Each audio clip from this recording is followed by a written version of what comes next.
Raph, as you're packing up your case, this is the final time this weekend. How has it gone? You're going to miss me? I'm going to miss you desperately. I always do, to be fair. So it's a standard thing. I miss you too, lover. How has the weekend gone for you, and how did the last game go? It's been great fun. Yeah, poor Dan ran at me and didn't quite... Died gloriously. Gloriously died. Yeah, that's the way to go. It was always, he brought a fun list to have a fun weekend. So that's, I'm kind of jealous of him. I'm a bit tired now.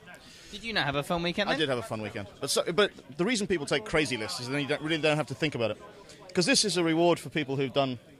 It's one way of looking at it. Reward for people who've done well last year. And everyone in this room is good. So coming with a crazy list like Dan's is perfectly okay. And he definitely gets my plaudits for it. It sounds like you're doing a mum speech. Everyone here is a winner. Well done. It's true. It's true. He is. How have you played, though, generally? I think it's been okay, actually. It's been most of the games have been very tight. I think I lost to Chris by 3 victory points in the end. Just his unkillable BSB wouldn't die. It's almost in a name or something. And so, yeah, I'm a bit annoyed to have 2 losses. One against Matty, of all people. But they were all very close. Every game was pretty close, I think, really. Could have gone a couple of dice either way. Could have gone wrong. Could have gone right. So tell me about Dan's game. What was notable about this? Well, he's got a crazy list that has no magic or shooting. So the notable thing about this game is I hid in a building and magicked him, and then beat up on some of his stuff because I had more magic and could buff and hex.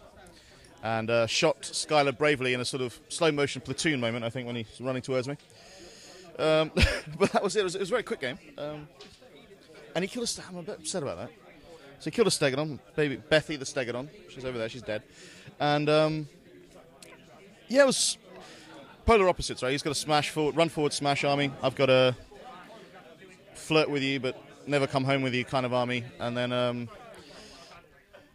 it's always going to be in my hands. So who actually won? I did, yeah. So I took...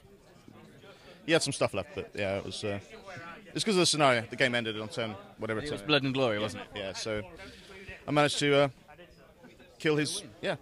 So, well, I'm really proud. And it's always nice to see you here, so well done to you. Too, Gareth. So, Dan, what was your perspective of your game with Raph?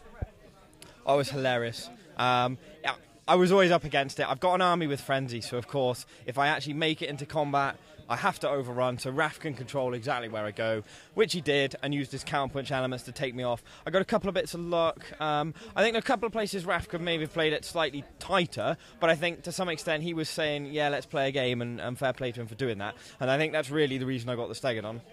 I did get something in combat with his Slans unit, but they were in a building and I didn't do enough damage, so it didn't end gloriously for me. But lots of stuff died, so Korn is happy. So, fun list as opposed to a really, fighty, rah comp list. You were happy with that? Yeah, so I've got... My life is quite busy at the moment, so I kind of made a decision that I didn't have the headspace to take this seriously. And also now, I actually... There's quite a few people out the players here that I know quite well. So it's really, for me, it's been a social weekend, and I've been spending time with friends and happened to be playing Warhammer and really enjoyed it. So it's been really, really good fun. Really, really good fun. A really good atmosphere this year with the meal and everything. Really, really good. How has this Masters gone for you? This is my first Masters, Gareth. You make it sound like I've been here before. How does it feel to be with the big boys then? Yeah, it's been good actually. I had 3 wins and 3 losses, so unfortunately Ben's prediction was right, which really frustrates me. I was hoping to prove him wrong by either tanking completely or doing really well. It's good.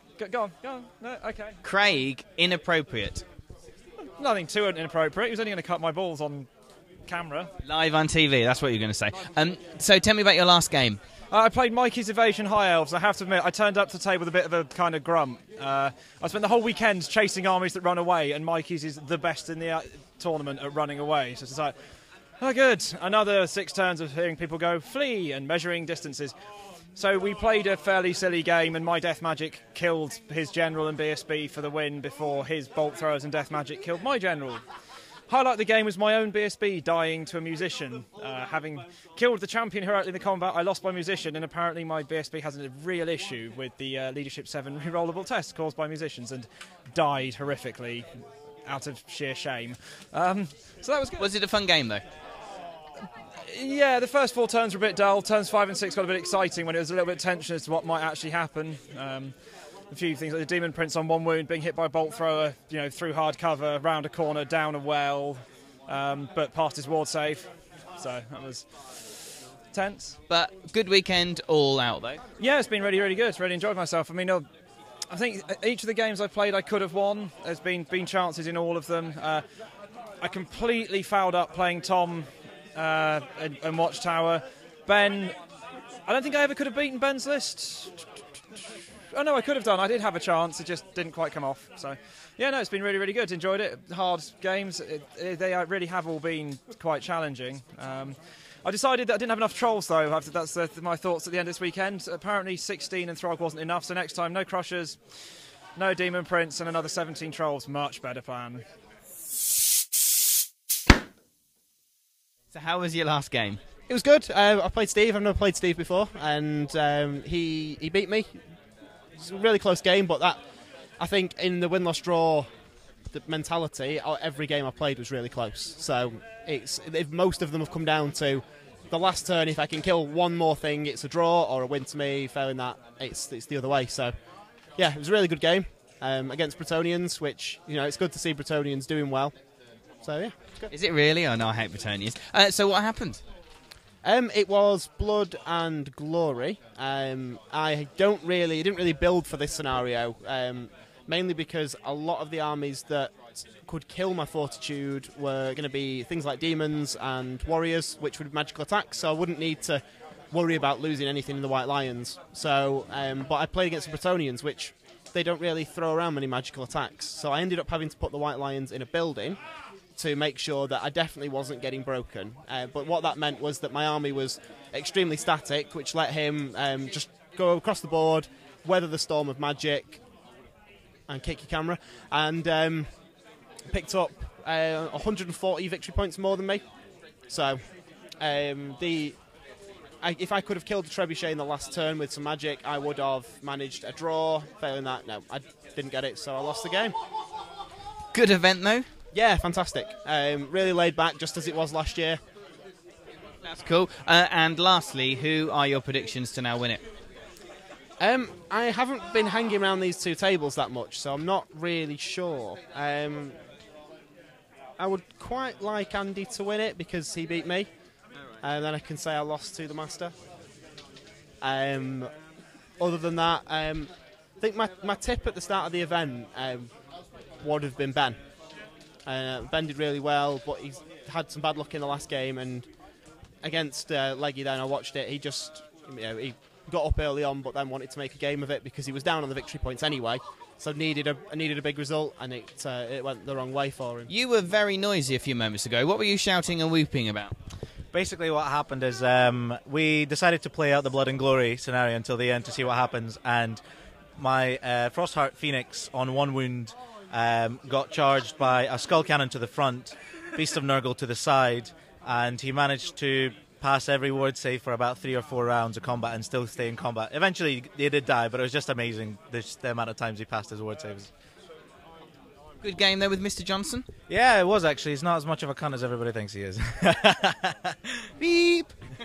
No, he's a nice guy, yeah. It was actually, I always have enjoyable games with Johnson, so it's always a pleasure. So what happened in the game? What was notable? So basically what happened was, this is a Blood and Glory scenario, so he managed to kill both of my little core units that had banners in them.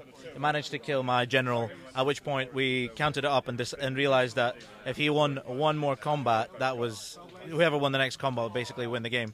My 10 archers held against 5 Fleshhounds of Khorne in the rear, managed to hold steadfast there, and then his demonettes basically managed to hold out on like one demonette, so it was very, very tense, but in the end my archers gave up, popped, and he won the game. Yeah. Well, that's good. Does it matter about winning or losing? Is it more about fun? To be honest, we're on the very last table. It doesn't really matter about winning or losing at this point. It is literally all about the game. So, and that has been for me the whole point of the weekend, and it's been a fantastic weekend. I really enjoyed it. You've enjoyed all your games though, yeah? Yeah, definitely. I don't think there's one game that I wouldn't happily play again, and all the opponents have been fantastic, so really good. And happy with the list you brought? No, I hate it. Yeah, if I had the chance to change it, I would definitely change it. But it's been fun, so it's been a learning experience. I'll be back again next year if I get in. Oh, fingers crossed. Definitely. Cheers. Ben Curry, so how did the last game go for you? I played really bad and got smashed for it. I deserved it, all my own fault. So all of that luck you had early on just like filtered away? the annoying thing is I wasn't unlucky against Chris. I just made bad decisions. I was up by turn 2. I was in a situation where Leggy was like, forget it, I'm losing big. I've got to just shove everything forward and hope for the best. And I should have just ran off and let him kill all the bolt throwers and just didn't really have to play the game. And I'd have won by 100 points, and then it'd have been on the last few tables seeing what had happened to see if I won the tournament. As it was, I decided to take some flank charges, charge my Cloak of Twilight, Pegasus into the Skull Crushers, and it just all fell apart. 1-up saves kept him in it, and my own fault. Bad decisions, 2 games in a row, bad decisions, I lost them both. And at the Masters, that's kind of how it goes. You play badly. And I've been saying all weekend, I've been playing badly all weekend, but doing really well. And last 2 games, table 1 and 3 I moved down to, but you don't get away with it. So do you think what you chose to take was correct for this tournament? Yeah, the list was great for this tournament, I think. Looking at the army list after the release, there's not many. I don't think I'd change anything based on what I've seen. No, I was super happy with it. No comp, 2,000 points. It's solid. No notable big mistakes then that you made over the weekend? No, well, like I say, I've made mistakes against Andy Potter in game 5. I chose to cast the Doom and Darkness after I'd flanked. He had 5 Warlocks with a BSB on one side on a peg and Marathi on the other side. And I got a flank charge in my Pegasus with Cloak of the Twilight. I 6 dice Doom and Darkness to them. I didn't need to. I only needed to pin them there for a couple of turns. Well, for 1 turn. I needed to hold for 1 combat phase to get my Warlock bus in. Instead, I cascaded my level 4, killed her, killed 4 Warlocks. So when I did charge my Warlocks, he got lucky with dice rolls, but it shouldn't have been an issue. I should have been well ahead and smashed him up, and it wasn't, and he won the game. Against Chris, like I say, I charged when I shouldn't have, and I should have backed up. Shouldn't be cocky, dear. Okay, so we'll say this quietly so nobody can listen. Who's your tip for the event? It depends what happens here. If Terry wins this game, he's probably going to win the event. If Mark holds him, Andy Potter's going to win. I'd love to see Andy win it with the Dark Elf army, Marathi as well, and so yeah, it's all good. So I'd like to see Andy win it, really. So I just heard you say that you've got like 4 VPs over the whole weekend, is that right? About 4,500-ish. I don't know for sure, but my wins have all been really small. And then my losses, well, it was pretty close. But the wins have hardly had any points in it, and it's all been within sort of a 200-300 point bracket. So have you been happy, though, with your performance generally? Yeah, overall, been pretty good. I've been sort of pushed into quite a few corners. But generally, yeah, I think I played matchups correctly. Obviously, you need a bit of luck here and there. You need some things to go your way. And anyone needs that. But overall, yeah, I'm pretty chuffed. I've far exceeded my hopes for the event. So really, really chuffed with that. What has really worked in your list this year for you? I've sort of adopted the Tom Hale style of playing Bretonnians. I used to play like an RAF build, so I had lots of Pegasus Knights and things like that. But then when Warriors came out and Ogres, they just can't fight that. So you have to go for the big lance with loads of characters in that it's just really, really difficult to kill and has lots of points in it. So I came to this event knowing that I could lose 4 units, and as long as I scored 100 points more than that, I'd win the game. So, yeah. When I interviewed you, I think it was yesterday, you were really excited to be here. Generally excited to be here. Do you still echo that now? Yeah, I've had an absolutely brilliant time. Really, really enjoyed it. Beforehand, because it's my first Masters, I sort of did a bit of a cheat sheet. Sort of brought a little thing along because I anticipated I'd be so tired between each games that I kind of wrote down a few notes for each matchup, just so I could say to myself, for example, when I played Tom Morsley's High Elves, I've just written on it, do not take Comet, dash Banner of the World Dragon, just to remind myself not to do certain things, because I knew I'd be so tired that I'd make cock-ups. So. That's really amazing. I love that kind of preparation. I think more people should do that. Well, I didn't get to play any warm-up. I played 1 warm-up game on Universal Battle, and that was against a dwarf army, and that was just sat at the back shooting, and there was nothing like that here. It was all shooty avoidance lists, so it wasn't really a practice game, but it was the list that I brought is quite similar to my usual 2-400 list, so I sort of just played it the way I normally play that.